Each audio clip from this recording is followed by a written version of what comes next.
Hello friends, welcome to my YouTube channel PK smart study. Daily current affairs के video series में आपका स्वागत है। आज 31 अक्टूबर 2020 से करंट अफेयर्स के जितने भी इंपॉर्टेंट क्वेश्चन बनते हैं हम इस वीडियो में डिस्कस करेंगे। चलिए वीडियो स्टार्ट करते हैं।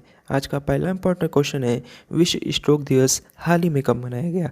इसका सही आंसर ऑप्शन नंबर डी, 29 अक्टूबर को। प्रतिवर्ष 29 अक्टूबर को विश्व स्ट्रोक दिवस मनाया जाता है। इसका मुख्य उद्देश्य स्ट्रोक के बारे में जागरूकता फैलाना है। स्ट्रोक मस्तिष्क की धमनियों को प्रभावित करता है। विशेषज्ञों के अनुसार स्ट्रोक मस्तिष्क में रक्त की आपूर्ति को बाधा के कारण होता है। यह ऑक्सीजन और पोषक तत्वों की आपूर्ति में कटौती करता है। चलिए अब अक्टूबर माह के सारे इंपॉर्टेंट डे रिवीजन कराते हैं। 1 अक्टूबर को इंटरनेशनल कॉफ़ी डे और वर्ल्ड वेजिटेरियन डे।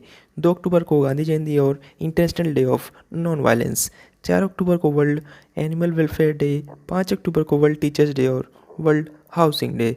7 अक्टूबर को वर्ल्ड कॉटन डे। 8 अक्टूबर को इंडियन एयरफोर्स डे और वर्ल्ड साइट डे। 9 अक्टूबर को वर्ल्ड पोस्ट डे। 11 अक्टूबर को इंटरनेशनल गर्ल चाइल्ड डे। 13 अक्टूबर को international disaster reduction day. 15 October world student day. 15 अक्टूबर को इंटरनेशनल रूरल वुमेंस डे मनाया जाता है। 16 अक्टूबर को वर्ल्ड फूड डे। 17 अक्टूबर को इंटरनेशनल पॉवर्टी एलिवेशन डे। 20 अक्टूबर को वर्ल्ड स्टैटिक्स डे और इंटरनेशनल शेप डे।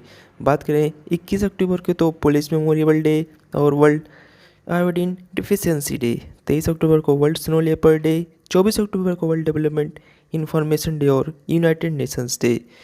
27 अक्टूबर को world day for audio visual heritage. 28 अक्टूबर को इंटरनेशनल एनिमेशन डे और 29 अक्टूबर को वर्ल्ड स्ट्रोक डे। अगले क्वेश्चन पे जाने से पहले अगर ये वीडियो आपको पसंद आ रही हो तो लाइक और शेयर जरूर कर दें। साथ में हमारे Telegram channel PK smart study को भी ज्वाइन कर लें। वहाँ आपको सारे पीडीएफ एक साथ मिल जाएंगे। क्वेश्चन नंबर 2, किस राज्य ने अंतर्जातीय विवाहित जोड़ों को प्रोत्साहित प्राप्त करने में मदद करने हेतु एक पोर्टल लॉन्च किया है? इसका सही answer option number B, Orissa. Orissa सरकार ने अंतर्जातीय विवाहित जोड़ों को प्रोत्साहित प्राप्त करने में मदद करने हेतु एक पोर्टल लॉन्च किया। उड़ीसा के मुख्यमंत्री नवीन पटनायक ने सुमंगल वेब पोर्टल लॉन्च किया, जो अंतर्जातीय जोड़ों को आवेदन के लिए 60 दिन में प्रोत्साहन राशि दिलाने में मदद करेगा। उन्होंने ऐसे जोड़ों के लिए प्रोत्साहन राशि 1 लाख रुपये से बढ़ाकर 2.5 लाख रुपये करने की घोषणा भी की है। चलिए अब आपको उड़ीसा के बारे में बातें हैं। उड़ीसा का गठन 1 अप्रैल 1936 को हुआ था। वर्तमान मुख्यमंत्री श्री नवीन पटनायक, जो कि आपको इमेज में दिखाई दे रहे हैं। गवर्नर हैं professor Ganeshi Lal. Capital Bhubaneswar. First CM Hare Krishna Mahtab. First governor sir John Austin Hubback. Lok Sabha seat 21, Rajya Sabha seat 10, total district है 30। लार्जेस्ट सॉल्ट लेक जो कि चिलिका, जो कि उड़ीसा में ही है। उड़ीसा का हाईकोर्ट उड़ीसा में ही है। चीफ जस्टिस है मोहम्मद रफ़ीक। चलिए आपको मैप में दिखाते हैं। ये मैप में उड़ीसा। चलते हैं क्वेश्चन नंबर 3 की तरफ। हाल ही में किस देश ने मध्य एशियाई देशों में प्राथमिकता वाली विकास परियोजनाओं के लिए 1 अरब अमेरिकी डॉलर की आर्थिक सहायता देने का घोषणा किया है? इसका सही answer option number A, India. Bharat ने मध्य एशियाई देशों में प्राथमिकता वाले विकास परियोजनाओं के लिए अब 1 अरब अमेरिकी डॉलर की आर्थिक सहायता देने की घोषणा किया। भारत ने आतंकवाद और उग्रवाद की आम चुनौतियों का सामना करने सहित संसाधन समृद्ध इस क्षेत्र के साथ सहयोग को और विस्तार देने की भी प्रतिबद्धता जताई है। भारत मध्य एशिया वार्ता की दूसरी बैठक के दौरान भारत द्वारा वित्तीय सहायता की राशि के संबंध में घोषणा की गई। चलिए चलते हैं क्वेश्चन नंबर 4 की तरफ। दवा निर्माता कंपनी सैनोफी और ग्लैक्सो स्मिथ क्लाइन यानी कि जीएसके ने अपने संभावित कोविड-19 टीके की कितनी करोड़ खुराक कोवैक्स केंद्र को देने पर सहमति जताई है? इसका सही answer option number A, 20 crore खुराक। दवा निर्माता कंपनी सैनोफी और ग्लैक्सो स्मिथ क्लाइन ने अपने संभावित कोविड-19 टीके की 20 करोड़ खुराक कोवैक्स केंद्र को देने पर सहमति जताई है। कंपनी की वैक्सीन का ह्यूमन ट्रायल चल रहा है और आने वाले कुछ महीनों में इसके तैयार होने की उम्मीद जताई जा रही है। मीडिया रिपोर्ट के मुताबिक सैनोफी जीएसके के टीके का परीक्षण अभी शुरुआती चरण में और इसके परिणाम दिसंबर के शुरुआत में आने की संभावना है। चलिए चलते हैं क्वेश्चन नंबर 5 की तरफ। किस देश ने हाल ही में भारतीय नौसेना को F-18 नौसैनिक लड़ाकू जेट देने की पेशकश की है? इसका सही answer option number B, America. America ने भारतीय नौसेना को अपने विमान वाहक के लिए लड़ाकू जेट की आवश्यकताओं के लिए अपने F-18 नौसैनिक लड़ाकू जेट देने की पेशकश की है। भारतीय नौसेना ने कुछ साल पहले अपने INS विक्रमादित्य और निर्माणाधीन स्वदेशी एयरक्राफ्ट कैरियर सहित अपने विमान वाहक से संचालन के लिए 57 नौसेना लड़ाकू विमानों के अधिग्रहण में रुचि व्यक्त की थी। चलिए चलते हैं क्वेश्चन नंबर 6 की तरफ। हाल ही में किस राज्य के पूर्व मुख्यमंत्री और राज्य के दिग्गज नेता केशुभाई पटेल का निधन हो गया? इसका सही आंसर है option number B, Gujarat. Gujarat के पूर्व मुख्यमंत्री केशुभाई पटेल का निधन हो गया। वे 92 साल के थे। वे गुजरात के 2 बार मुख्यमंत्री रहे। इसके अलावा केशुभाई पटेल गुजरात के उप मुख्यमंत्री का भी पद संभाल चुके हैं। केशुभाई पटेल का जन्म जूनागढ़ में 24 जुलाई 1928 को हुआ था। वे काफ़ी कम उम्र में ही राष्ट्रीय स्वयंसेवक संघ ज्वाइन कर लिया था। केशुभाई पटेल ने साल 2012 में बीजेपी छोड़ दी थी और अपनी नई पार्टी गुजरात परिवर्तन पार्टी बनाई थी। हालांकि साल 2014 में केशुभाई पटेल ने अपनी पार्टी का विलय फिर से बीजेपी में कर दिया था। ये आपको इमेज में दिखाई दे रहे हैं, ये थे पूर्व मुख्यमंत्री और राज्य के दिग्गज नेता केशुभाई पटेल जी। चलते हैं क्वेश्चन नंबर 7 की तरफ। महिलाओं को डिजिटल कौशल प्रदान करने के लिए राष्ट्रीय कौशल विकास निगम यानी कि NSDC के साथ किस प्रौद्योगिकी कंपनी ने सहयोग किया है? इसका सही आंसर है option number D, Microsoft. Microsoft ने हाल ही में घोषणा किया कि उसने राष्ट्रीय कौशल विकास निगम यानी कि नेशनल स्किल डेवलपमेंट कॉरपोरेशन के साथ सहयोग किया है। इस साझेदारी का लक्ष्य अगले 10 महीनों में बाद में 1 लाख से अधिक महिलाओं को डिजिटल कौशल प्रदान करना है। माइक्रोसॉफ्ट द्वारा 70 घंटे से अधिक की पाठ्यक्रम सामग्री मुफ्त में उपलब्ध कराई जाएगी। चलिए चलते हैं क्वेश्चन नंबर 8 की तरफ। किस सशस्त्र बल ने सिक्योर एप्लीकेशन फॉर इंटरनेट यानी कि SAI नाम से एक मैसेजिंग एप्लीकेशन विकसित की है? इसका सही आंसर है option number A, Indian army. भारतीय सेना ने हाल ही में सिक्योर एप्लीकेशन फॉर इंटरनेट नाम से एक सरल मैसेजिंग एप्लीकेशन विकसित की है। यह एप्लीकेशन इंटरनेट पर एंड्रॉयड प्लेटफॉर्म के लिए सुरक्षित वॉइस, टेक्स्ट और वीडियो कॉलिंग सेवाओं का समर्थन करती है। यह व्हाट्सएप और टेलीग्राम जैसी मैसेजिंग एप्लीकेशन के ही इक्वल है। चलिए अब आपको इंडियन आर्म फोर्सेस के बारे में बात हैं। Headquarter of Indian arm forces की बात करें तो new Delhi. Commander in chief होते हैं president of India. Indian army की बात करें तो चीफ जनरल है मनोज मुकुंद नरवाने जी। इसकी स्थापना 1 अप्रैल 1895 को हुई थी। First commander in chief KM Cariappa ji. Indian army day 15 जनवरी को मनाया जाता है। इंडियन नेवी की बात करें तो chief of the Naval staff है करमबीर सिंह। इसकी स्थापना 1612 को हुआ था। इंडियन नेवी डे 4 दिसंबर को मनाया जाता है। इंडियन एयरफोर्स की बात करें तो एयर चीफ मार्शल हैं RKS भदौरिया जी। इसकी स्थापना 8 अक्टूबर 1932 को हुई थी। इंडियन एयरफोर्स डे 8 अक्टूबर को मनाया जाता है। First Indian air chief marshal Subroto Mukherjee. चलते हैं क्वेश्चन नंबर 9 की तरफ। किस राज्य सरकार ने भूमि और संपत्ति पंजीकरण के लिए धरनी पोर्टल लॉन्च किया है? इसका सही answer option number D, Telangana. Telangana के मुख्यमंत्री के चंद्रशेखर राव ने हाल ही में भूमि और संपत्ति पंजीकरण के लिए धरनी पोर्टल लॉन्च किया है।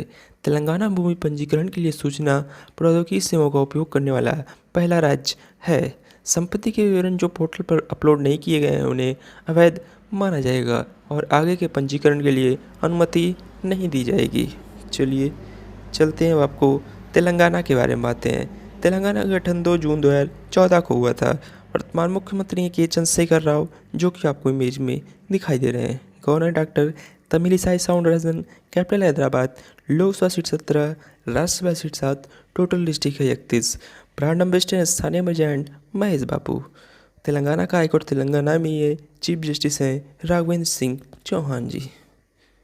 तेलंगाना का मेन डांस है गुसाड़ी। डैम्स है नागार्जुन सागर और श्री सैलिम। चलिए आपको मैप में दिखाते हैं, ये मैप में तेलंगाना। चलते हैं क्वेश्चन नंबर 10 की तरफ। हाल ही में किसने चौथे इंडिया एनर्जी फोरम का उद्घाटन किया है? इसका सही आंसर है ऑप्शन नंबर ए, भारत के वर्तमान प्रधानमंत्री श्री नरेंद्र मोदी जी। PM नरेंद्र मोदी ने HIS मार्केट द्वारा आयोजित सेरावीक द्वारा चौथे इंडिया एनर्जी फोरम का उद्घाटन किया। इस संस्करण का विषय है भारत का ऊर्जा भविष्य एक विश्व परिवर्तन, यानी कि India's energy future in a world of change. Bharat घरेलू विमान के मामले में तीसरा सबसे बड़ा और सबसे तेज़ी से विकसित होने वाला विमानन बाजार है और 2024 तक भारतीय विमान वाहक पोत अपने बेड़े का आकार 600 से बढ़ाकर 1200 करने का अनुमान लगा है। इस पीएम के अनुसार भारत की ऊर्जा योजना का उद्देश्य टिकाऊ विकास के लिए भारत की वैश्विक प्रतिबद्धताओं को पूरी तरह से पालन करते हुए ऊर्जा न्याय सुनिश्चित करना है। चलिए चलते हैं क्वेश्चन नंबर 11 की तरफ। हाल ही में किसी नए मुख्य सूचना आयुक्त के रूप में नियुक्त किया गया है? इसका सही आंसर है option number B, Yashwardhan Kumar Sinha ji को। भारत सरकार ने नए मुख्य सूचना आयुक्त के रूप में पूर्व विदेश सेवा अधिकारी यशवर्धन कुमार सिन्हा के नाम को मंजूरी दे दी है। वह पहले से भी सूचना आयुक्त थे और सबसे वरिष्ठ भी थे। विमल जुल्का के सेवानिवृत्त होने के बाद कई महीनों के लिए सीआईसी अध्यक्ष का पद खाली था। एक मराठी पत्रकार उदय महारूकर को भी सूचना आयुक्त के पद के लिए चुना गया है। उदय महारूकर ने इंडिया टुडे ग्रुप में डिप्टी एडिटर के रूप में काम किया है और उन्हें संघ परिवार का करीबी माना जाता है। बात करें केंद्रीय सूचना आयोग की स्थापना 12 अक्टूबर 2005 को हुई। केंद्रीय सूचना आयोग का मुख्यालय है न्यू दिल्ली। ये आपको इमेज में दिखाई दे रहे हैं, ये हैं यशवर्धन कुमार सिन्हा जी। चलते हैं क्वेश्चन नंबर 12 की तरफ। UN global climate action award 2020 किसने जीता है? इसका सही आंसर है option number D, global Himalayan expedition. भारतीय संगठन ने पर्यटन और प्रौद्योगिकी का इस्तेमाल कर दूर दराज के समुदायों को सौर ऊर्जा उपलब्ध कराने वाले कोविड-19 महामारी के बीच भी जलवायु परिवर्तन से मुकाबला करने हेतु संयुक्त राष्ट्र का प्रतिष्ठित पुरस्कार जीता है। ग्लोबल हिमालयन एक्सपीडिशन यानी कि GHE 2020 की UN global climate action award के विजेताओं में शामिल है। GHE सुदूर समुदाय तथा तक सौर ऊर्जा लाने के लिए पर्यटन और प्रौद्योगिकी का उपयोग करने वाला दुनिया का पहला संगठन है। चलिए चलते हैं आज के लास्ट क्वेश्चन की तरफ। किस राज्य सरकार ने बिना परमिट के राज्य में शराब ले जाने पर प्रतिबंध लगा दिया है? इसका सही आंसर है option number A, Andhra Pradesh. Andhra Pradesh सरकार ने राजस्व का नुकसान रोकने के प्रयास के तहत एक आदेश जारी करके बिना आबकारी शुल्क के भुगतान के अन्य राज्यों से शराब के परिवहन पर रोक लगा दी है। यह पिछले साल अक्टूबर में जारी एक सरकारी आदेश की जगह लेगा, जिसमें प्रत्येक व्यक्ति को परमिट या लाइसेंस के बिना 3 बोतल शराब रखने की अनुमति दी गई थी। अब यहाँ तक कि कोई व्यक्तिगत उपयोग के लिए भी कोई राज्य के बाहर से शराब नहीं ला सकता है। चलिए चलते हैं, अब आपको आंध्र प्रदेश के बारे में बातें हैं। आंध्र प्रदेश का गठन 1 अक्टूबर 1953 को हुआ था। वर्तमान मुख्यमंत्री श्री YS जगनमोहन रेड्डी, जो कि आपको इमेज में दिखाई दे रहे हैं। गवर्नर श्री विश्वभूषण हरिचंदन। कैपिटल हैदराबाद। प्रस्तावित capital Amaravati. First CM Tanguturi Prakasam. First governor Chandulal Madhavlal Trivedi ji. Lok Sabha seat 25, Rajya Sabha seat 11, total district है 13। फेमस यहाँ पे तिरुपति टेम्पल और GNT नंदीपुल है। हाई कोर्ट आंध्र प्रदेश में है। चीफ जस्टिस हैं JK महेश्वरी जी। चलिए आपको मैप में दिखाते हैं, ये मैप में आंध्र प्रदेश। चलिए चलते हैं पिछले दिन के वन लाइनर करंट अफेयर्स की तरफ। किस संगठन ने SMS के माध्यम से शून्य GST स्टेटमेंट दर्ज करने की सुविधा की है, यानी कि GSTN? तमिलनाडु राज्य में युवा अधिवक्ता कल्याण कोष का शुभारंभ हुआ। SBI बैंक ने GBIC के साथ $1 बिलियन के ऋण समझौते पर हस्ताक्षर किए। स्पाइसजेट एयरलाइन ने भारत में अपने यात्रियों के लिए कोविड-19 परीक्षण की सुविधा शुरू की है। 31 मार्च 2021 तक विवाद निपटान योजना विवाद से विश्वास को बढ़ाया गया है। जापान के प्रधानमंत्री योशिहिदे सुगा ने कहा कि उनका देश 2050 तक कार्बन उत्सर्जन का लक्ष्य हासिल कर लेगा।